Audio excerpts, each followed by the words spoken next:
Good morning to our NOVA members and colleagues who have joined us this morning for the first in a series of informational webinars. My name is Andy Urich. I'm president of NOVA's Board of Directors, and hope that today's webinar with Dr. Suzanne Anderson and the upcoming webinars will keep us connected and provide valuable information during this unprecedented COVID-19 crisis. As you are all aware, NOVA is diligent about providing support for victims of crime and crisis everywhere, and our latest challenge is no exception. While many of us are under a work-from-home situation or work-from-home order, NOVA staff, board members, and colleagues want to provide you support and educational information to continue to best serve your clients and take care of yourselves during these uncharted times. Thank you for joining us. I wish to welcome you on behalf of the NOVA staff and board of directors. I wish you all the best of health and safety as we work to support each other during this difficult time. Thank you.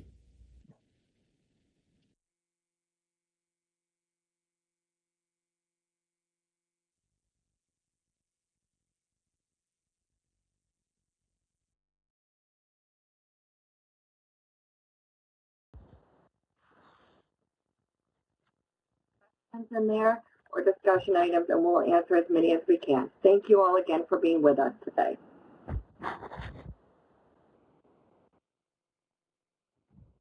Good evening. I'm glad to be here with you, and as Claire mentioned, often crisis responders come from unaffected areas to affected areas.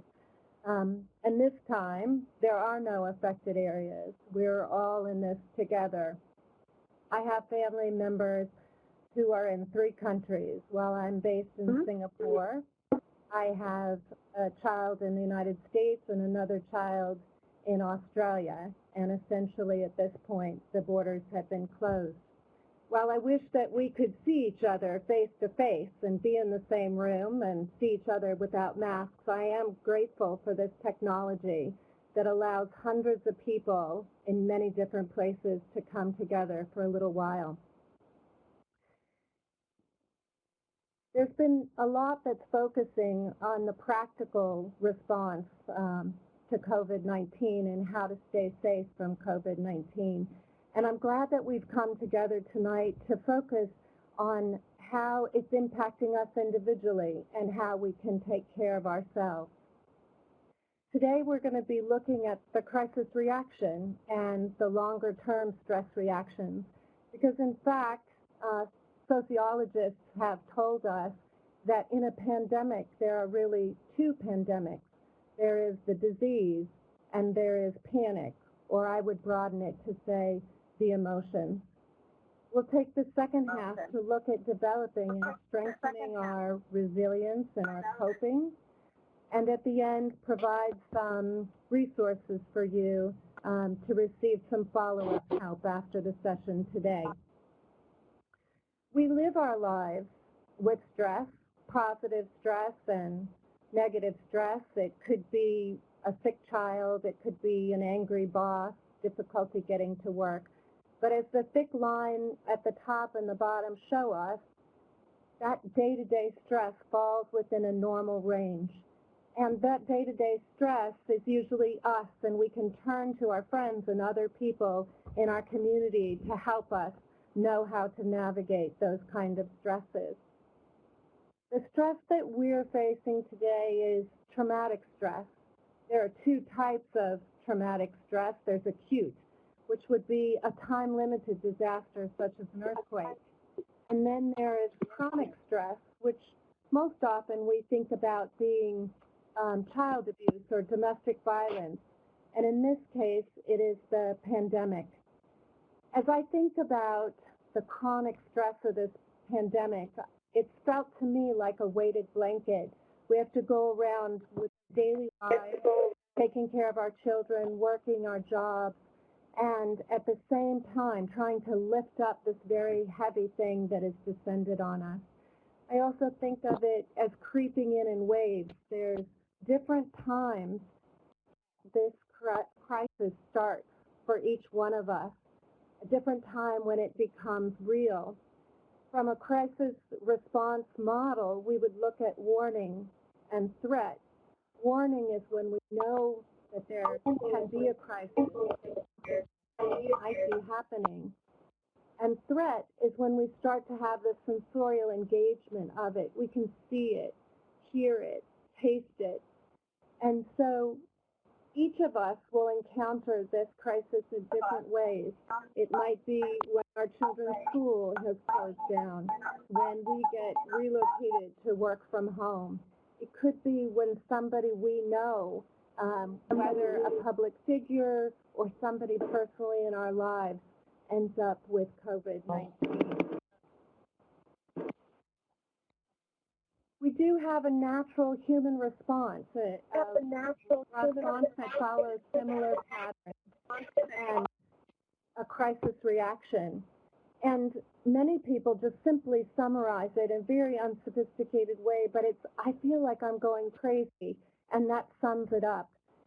But the interesting thing about it is that it does follow a natural pattern, and while it can be unique to each one of us, looking at that natural pattern means that we can create order or some kind of order out of chaos.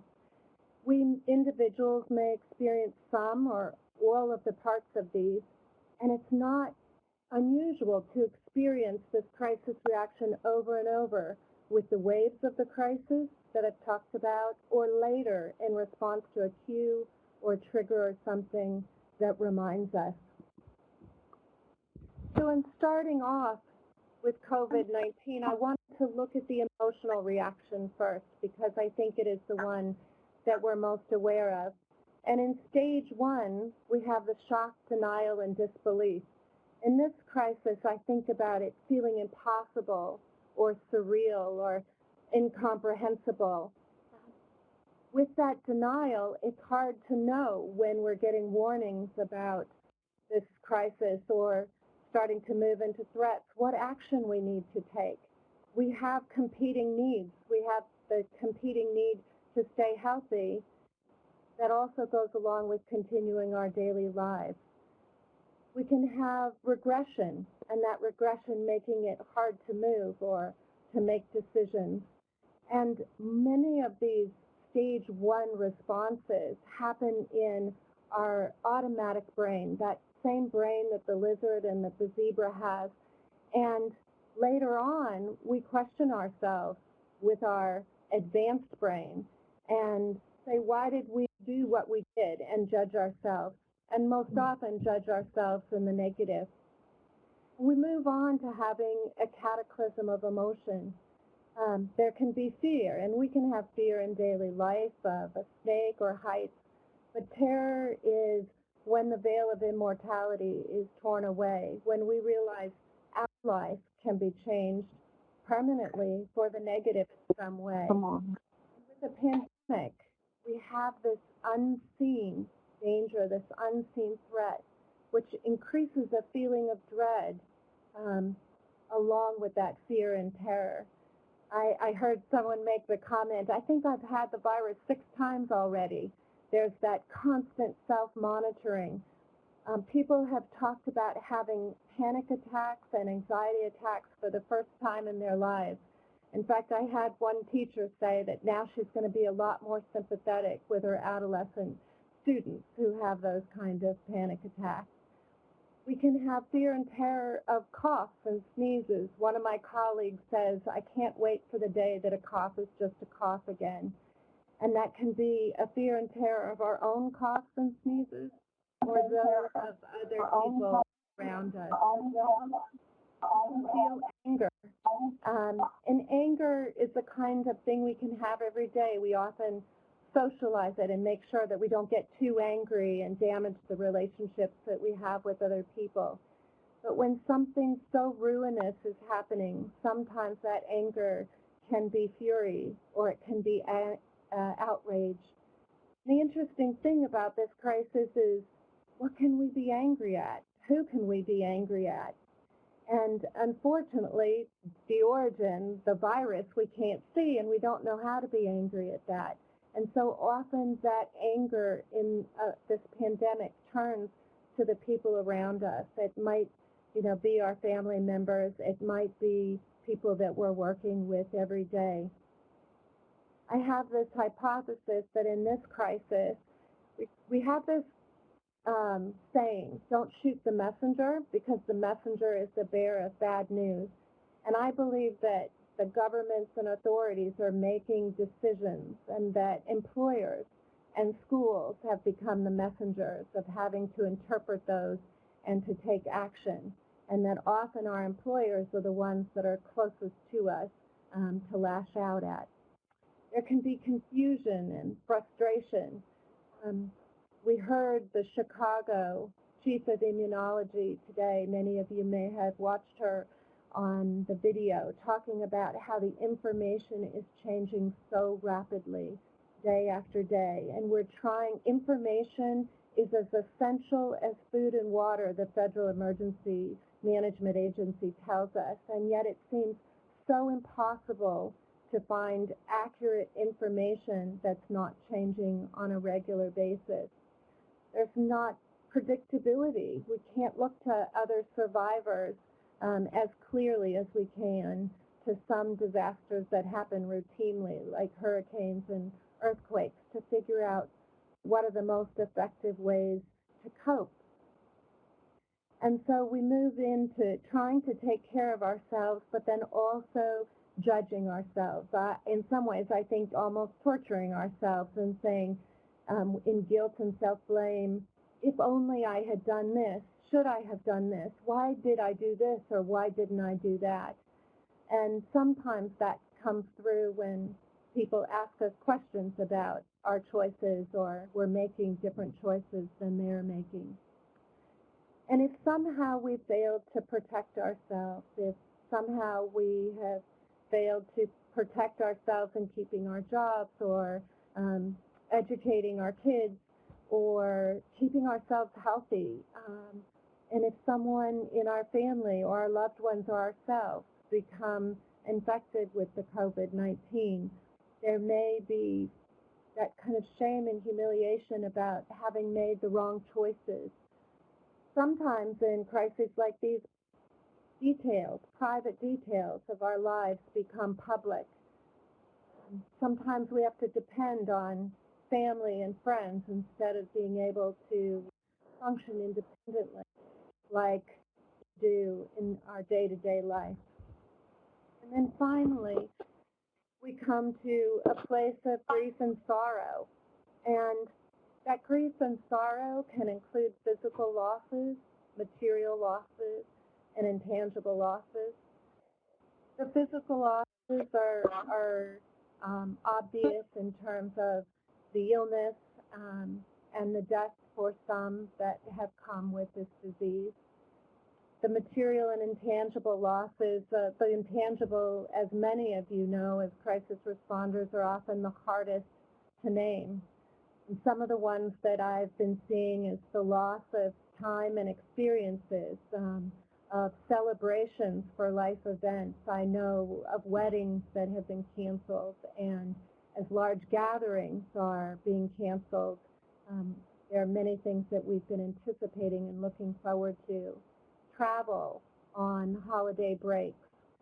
I want to mention our seniors and some juniors in our high schools who are facing all of the senior rituals of graduation and other activities being canceled. And we look at high-risk populations in crisis and say, who's going to be most at risk to have impact? And we automatically think of the very young, and mothers, and the elderly, and domestic violence victims, interpersonal violence victims. But there's another really interesting category, and those are people who have had major life events interrupted by a crisis. And so I think about our seniors in high school and trying to figure out how to mark this year as they're graduating and moving on into adulthood. I've heard people talk about a sensory deprivation, sitting behind video cameras and computer screens and talking to people, those connections, but not being able to see each other face to face. And in fact, some people have described when they get face to face again to feel almost euphoric. for people who are wearing masks, you know, the loss of sensation of the air on your face, the loss of independence, of being able to go out of our home whenever we want to have autonomy and independence.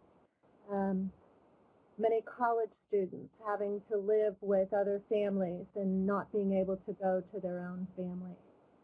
Sometimes in crises like this, people move, and they move very quickly, and there are no time for goodbyes, and communities change in their demographics, and we don't have the same communities that we had before.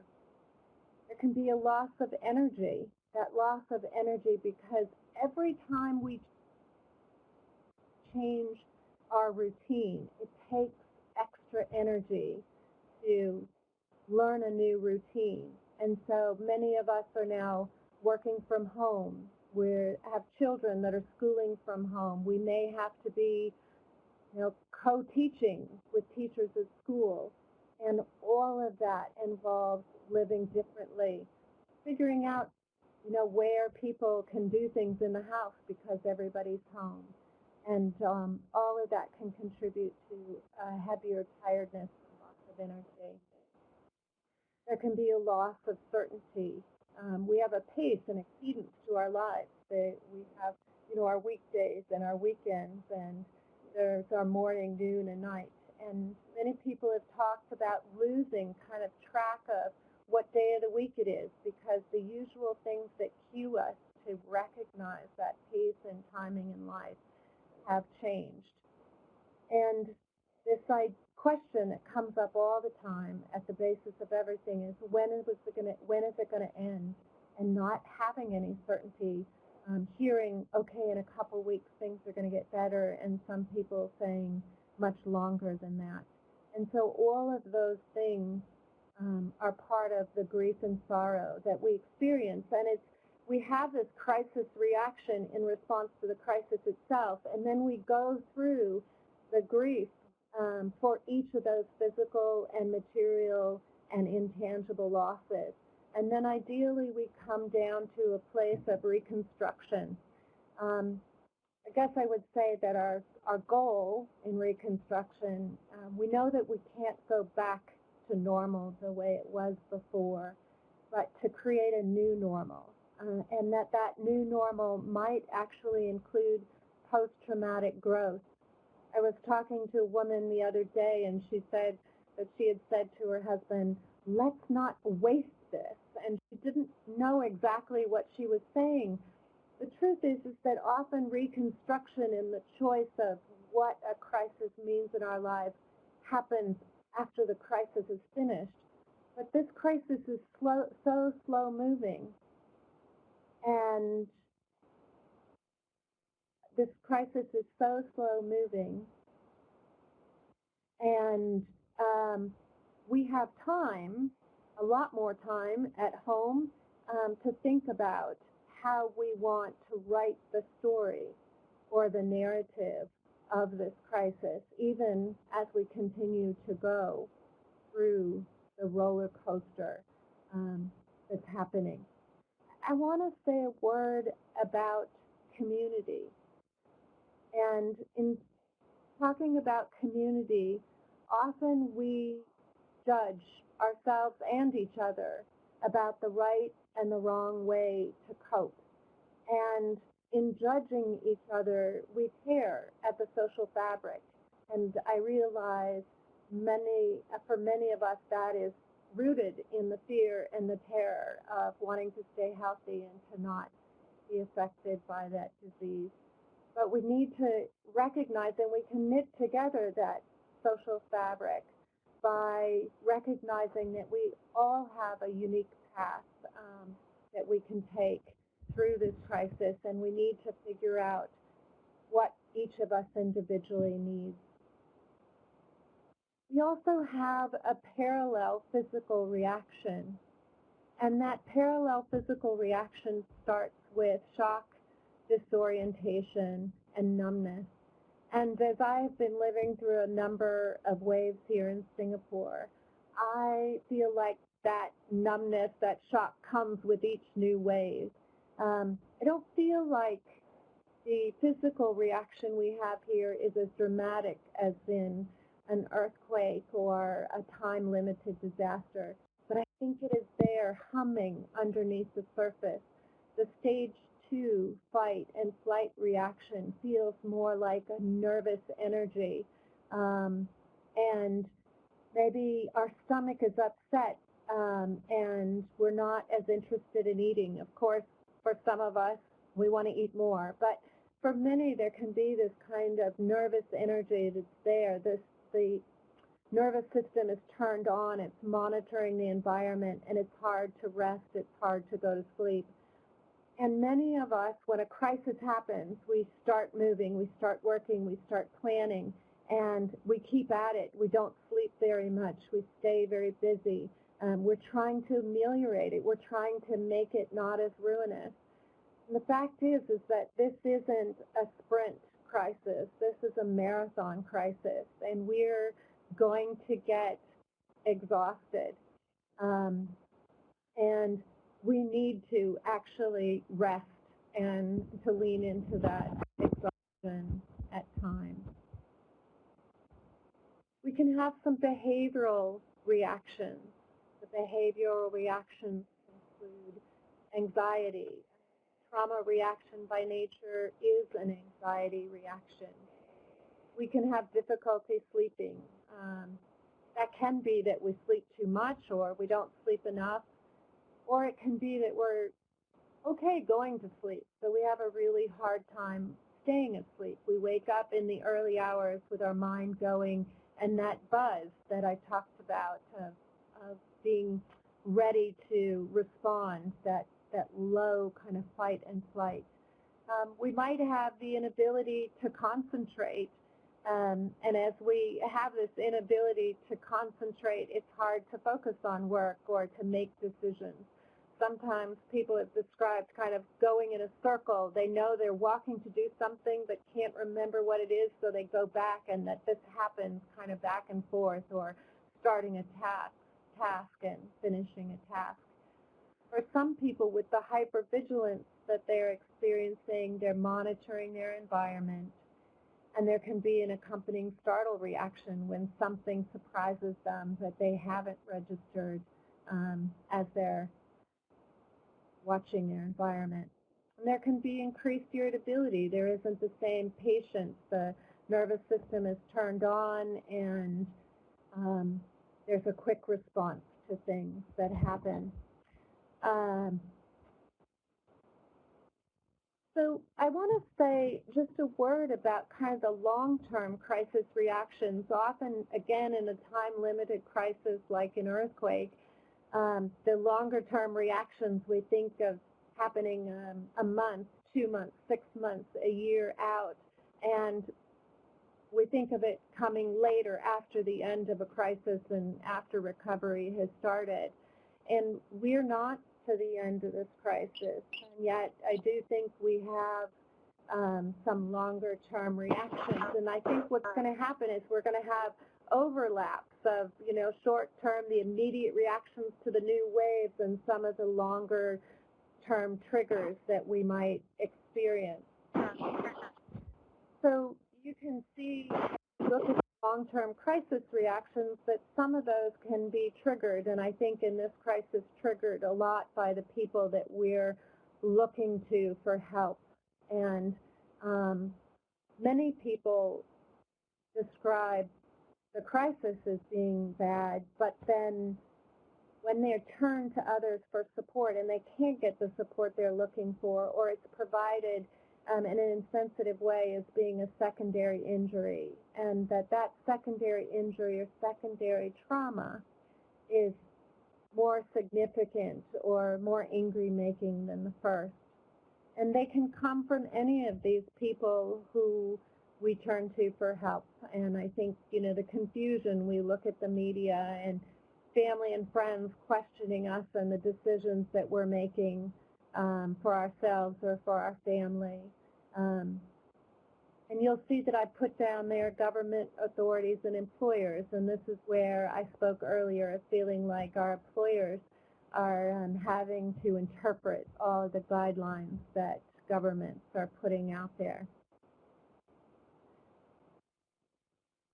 So you may have experienced some of these crisis reactions or some of the longer-term reactions, and I guess that I would predict and prepare for you that you're going to probably continue to feel them with each new wave. You might become a little bit proficient in starting to recognize and go, oh my gosh, I'm feeling that shock and denial again. But I remember a psychologist specializing in PTSD, and she was in Thailand after the Asian tsunami, and she was walking through the airport, and she knew exactly what was happening to her, every single reaction, and she still couldn't stop it. It was just happening internally in there.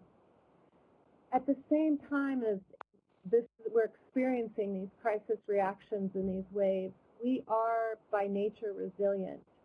And after a traumatic event like this pandemic, we can return to an equilibrium.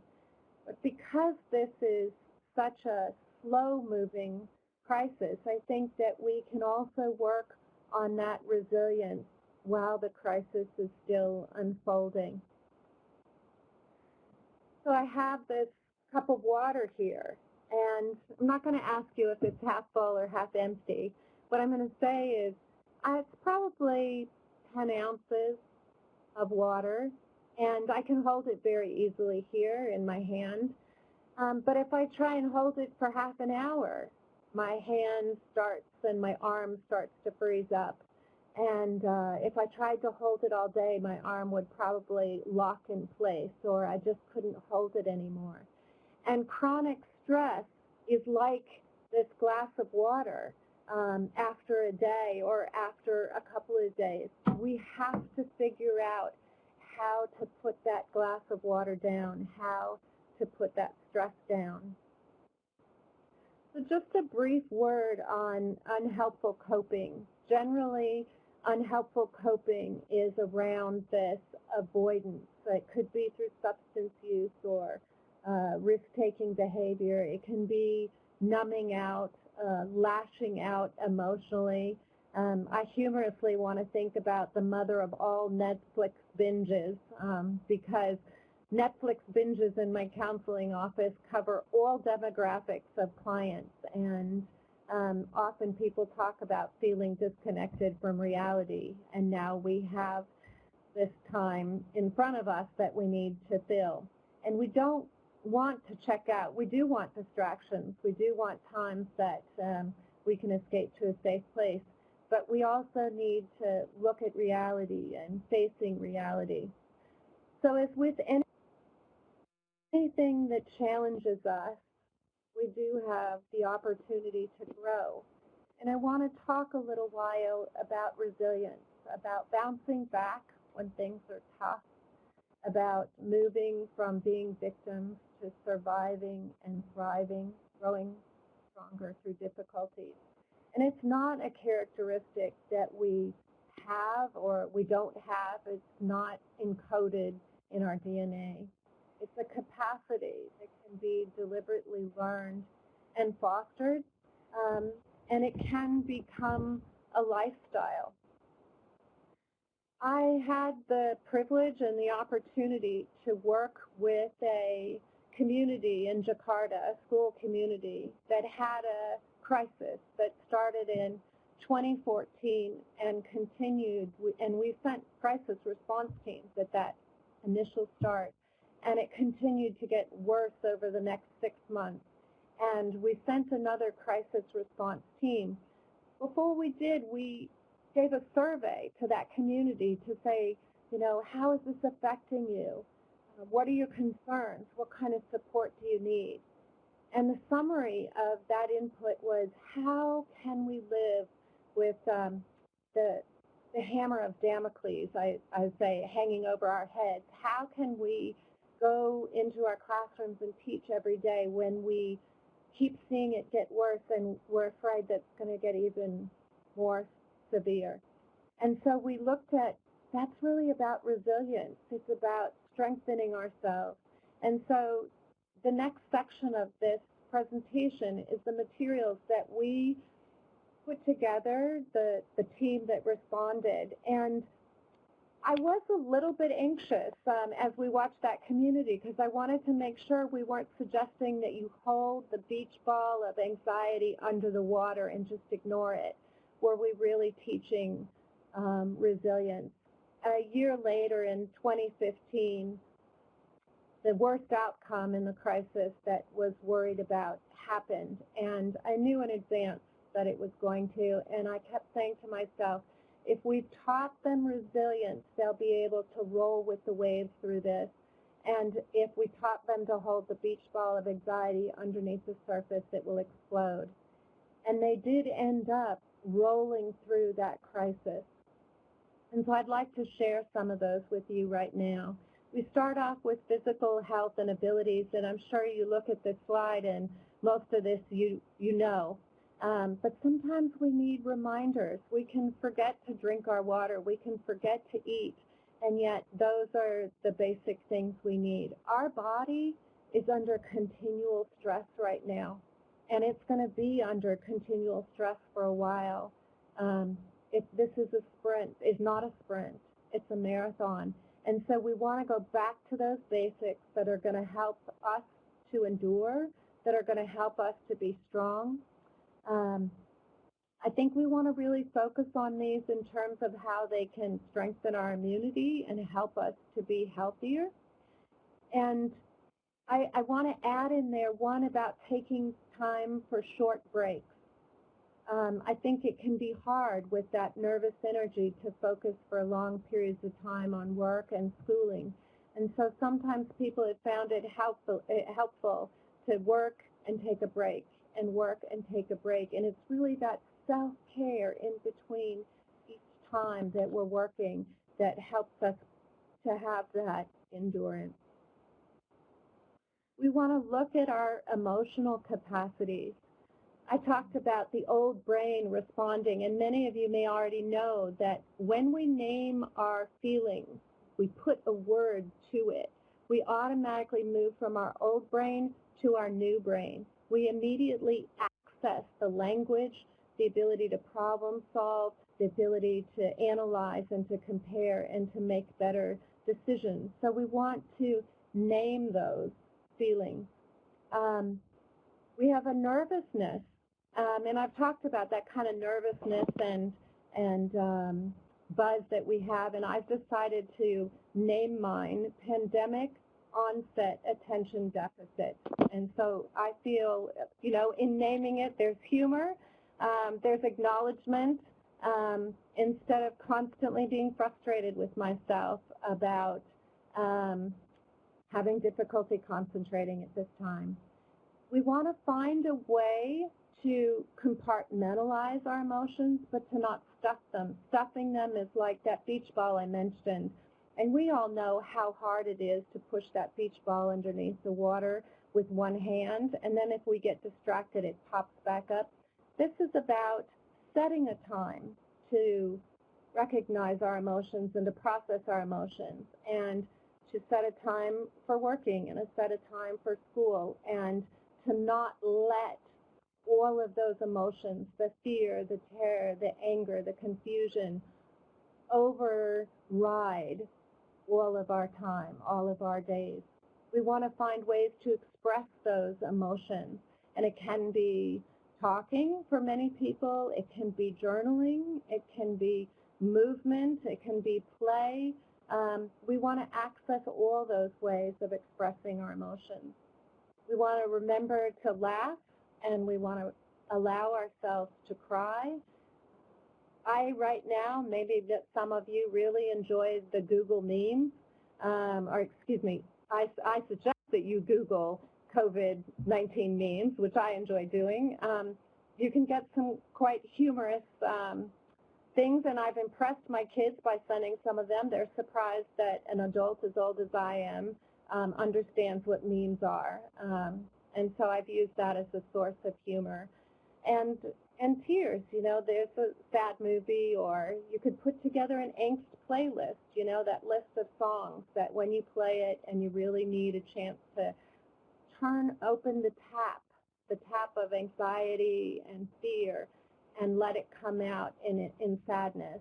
And then close it and go back to coping, and then find a time to open that tap again. There's a lot of fear that comes with this kind of crisis, and we can increase our capacity to manage fear. We can choose to do something every day that we want to procrastinate on or put off because we fear it. Pick the easiest, and then the next, and the next, and the next, and watch your capacity to do things that you fear develop. Our cognitive capacities are really important.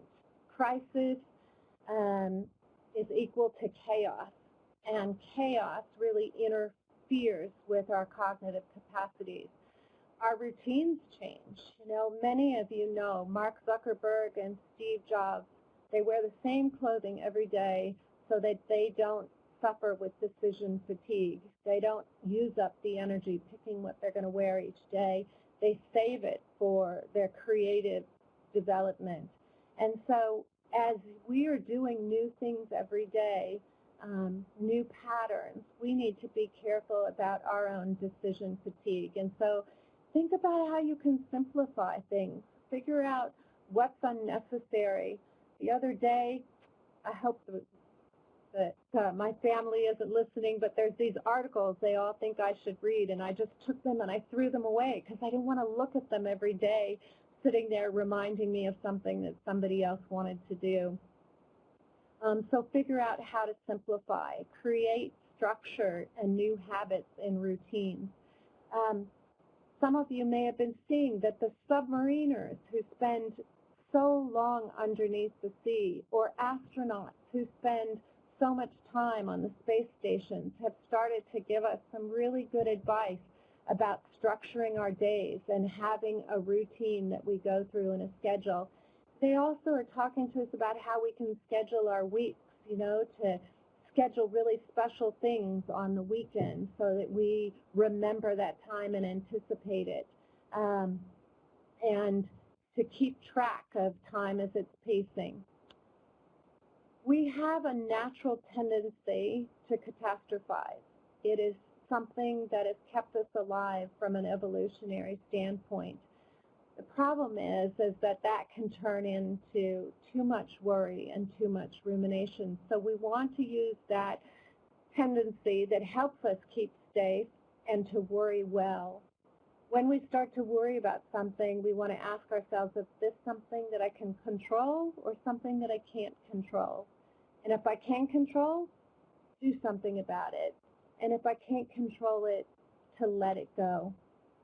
And then to overcome that natural tendency to filter in only the things that we worry and are scared about, we want to try and focus on the things that are good right now and to provide a counterbalance, a weight. Sometimes we have profound caring that happens one person to another that surprises us, these random acts of kindness that seem to become more common in a crisis and as a crisis drags on, and we want to focus on some of those. We do want to limit our media exposure and to pick reliable sources that we can depend on and not the ones that are going to take us on a roller coaster of emotion. And I'd like to just highlight another issue for kids right now, and that is that as adults, we can tell that the 10 stories that we read about today were just all different facets of what's maybe happening in one place. But for kids, when they're hearing these stories, it's like, here's a new crisis, and here's another one. And it's like they've just heard about 10 different crises, and so their world can get scarier. So we want to try and really limit that media exposure for our kids.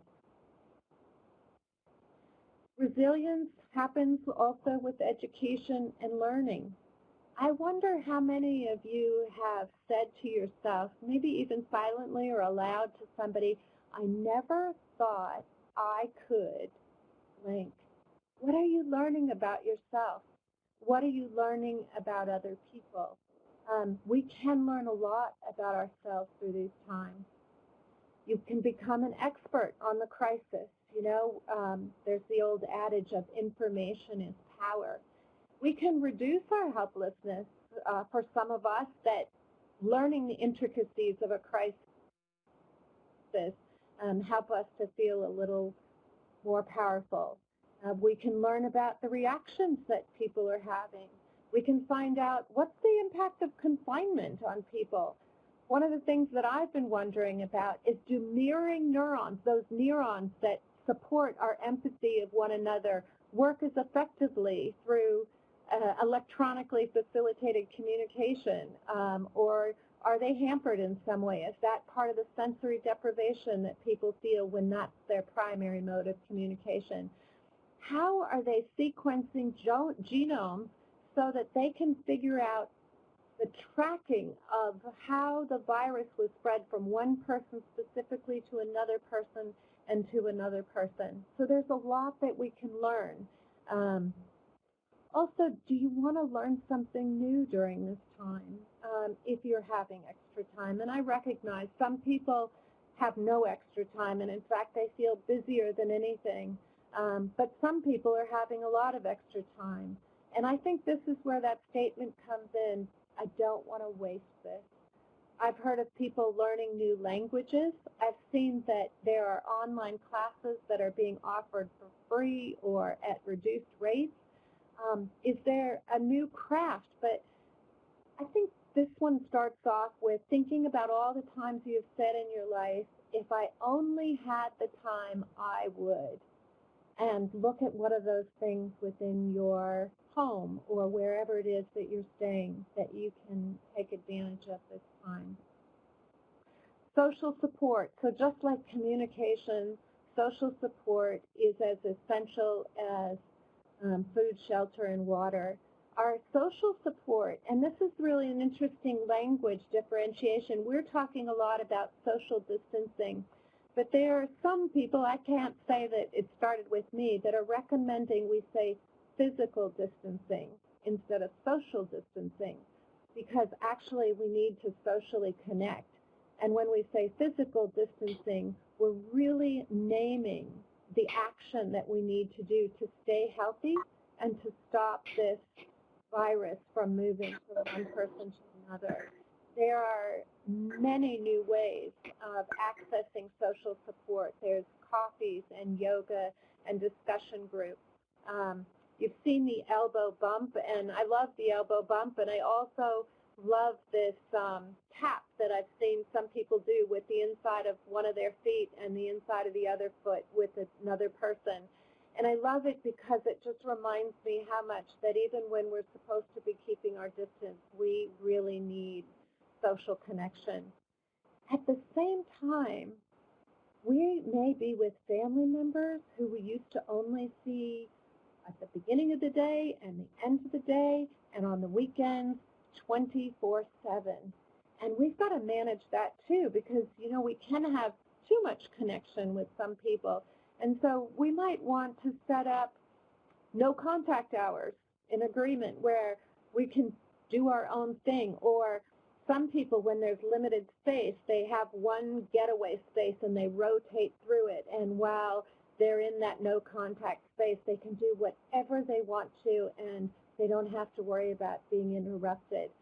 I had one person tell me, staying in an apartment for a while, that she had a guest bedroom, and she decided she was going to go and sleep in that guest bedroom while she left her husband in the master bedroom, because she just needed some time and autonomy. And maybe children who are sharing rooms need to use the guest bedroom, or find some ways for people to have time on their own.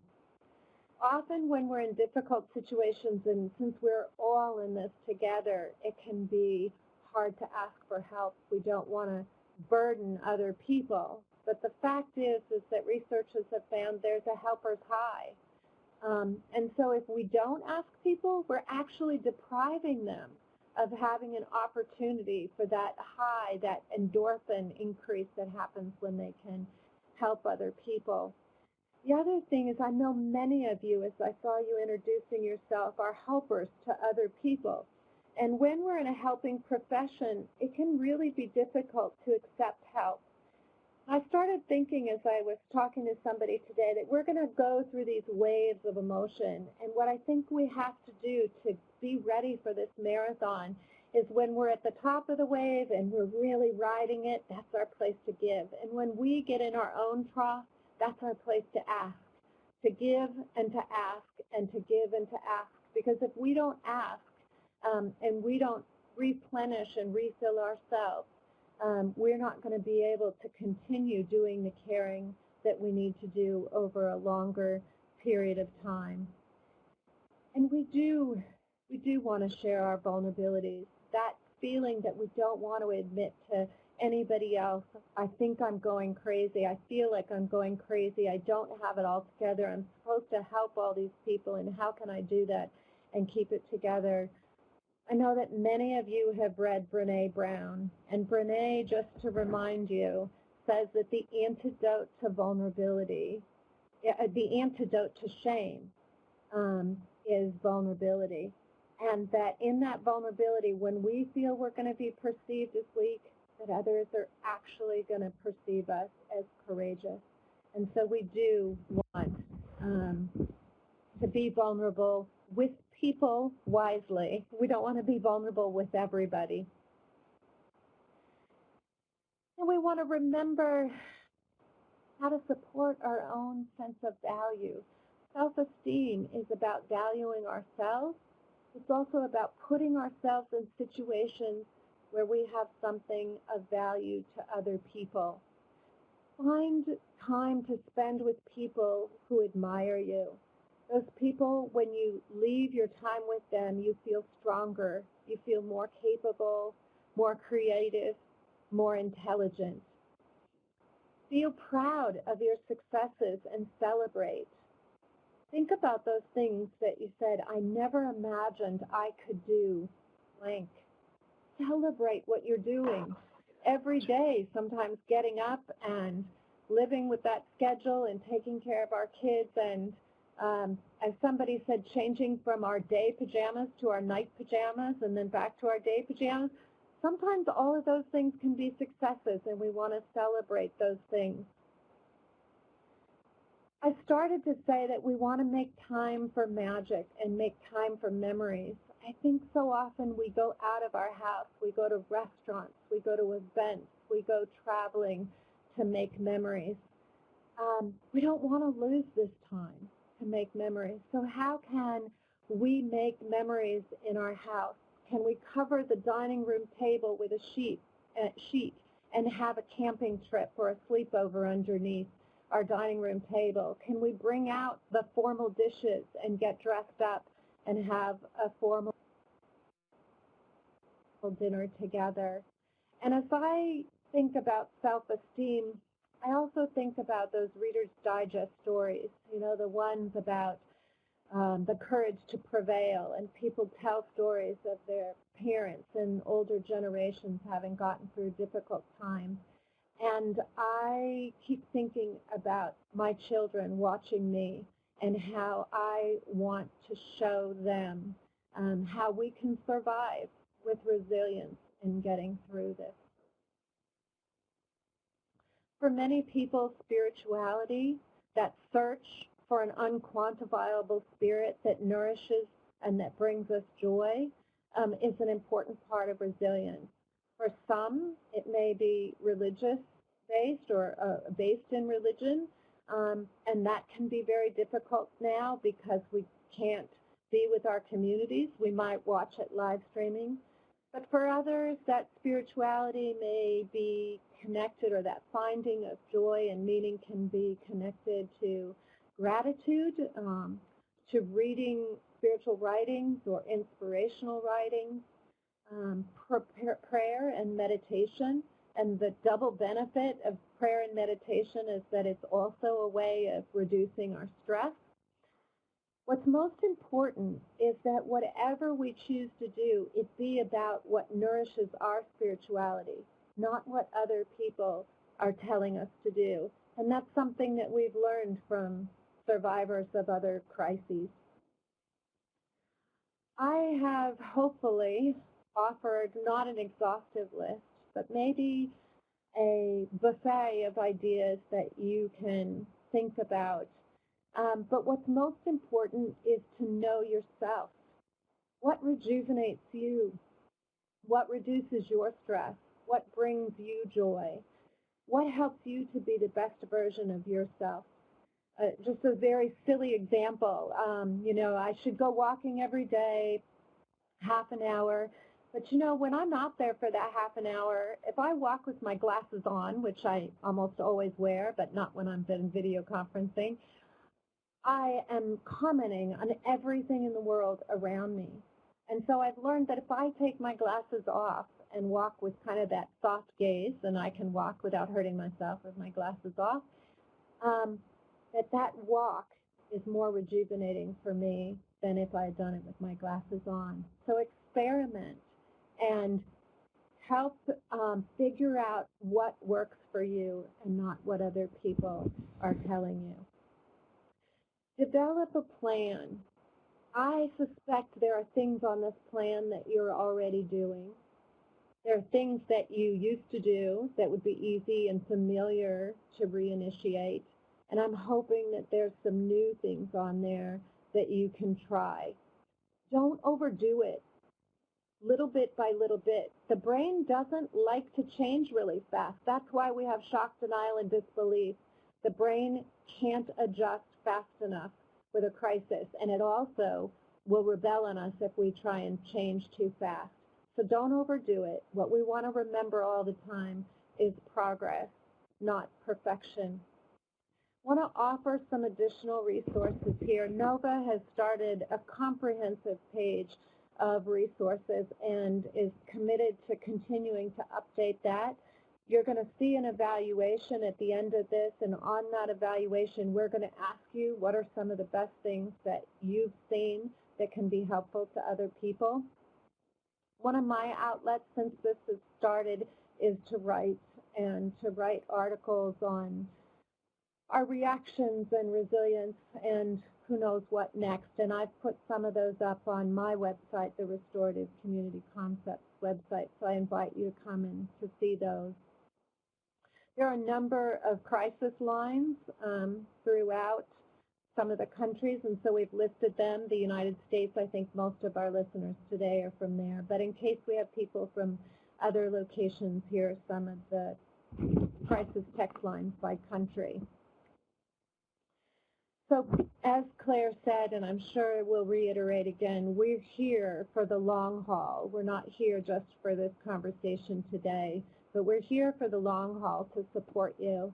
And in closing, I want to take us back to Viktor Frankl, a psychiatrist and neurologist who survived 3 concentration camps.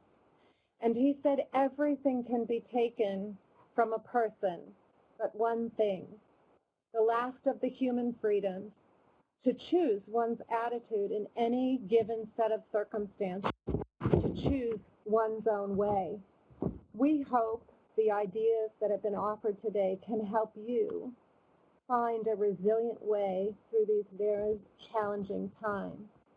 And last, I want to ask you to consider how you can help others in your community to find order in the chaos of their emotions and to find their own resilient way through these times. Thank you for joining us, and I'll turn it over to Claire. Thank you so much, Suzanne. I want to echo what so many are sharing in the chat right now, how much this personally spoke to me, some of the things that you shared with us today. As you talked about the marathon, that we truly are all in at this point. Things like, physical distancing, not social distancing, progress, not perfection. All of these really resonated with me, I know personally, as we all are trying to really do our best to manage this crisis while also looking to manage personal crises and ways that this is impacting all of our lives.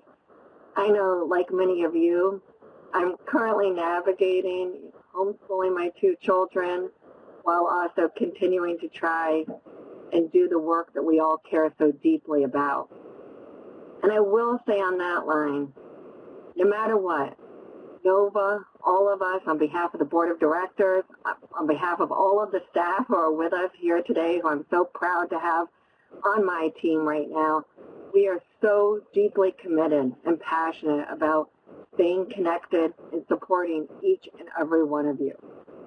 We recognize and appreciate how hard it is to go to work and do the work that you're doing in your communities as caregivers, crisis responders, victim advocates, supporting victims of crime and crisis, and continuing to work within your communities while also trying to manage your home life and the reality that we're all in.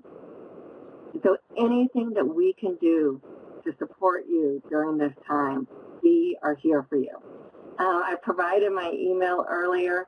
I love to hear from members, advocates, crisis responders across the country. You can email me at any time, give me a call. If you have an idea, let me know what we can do for you.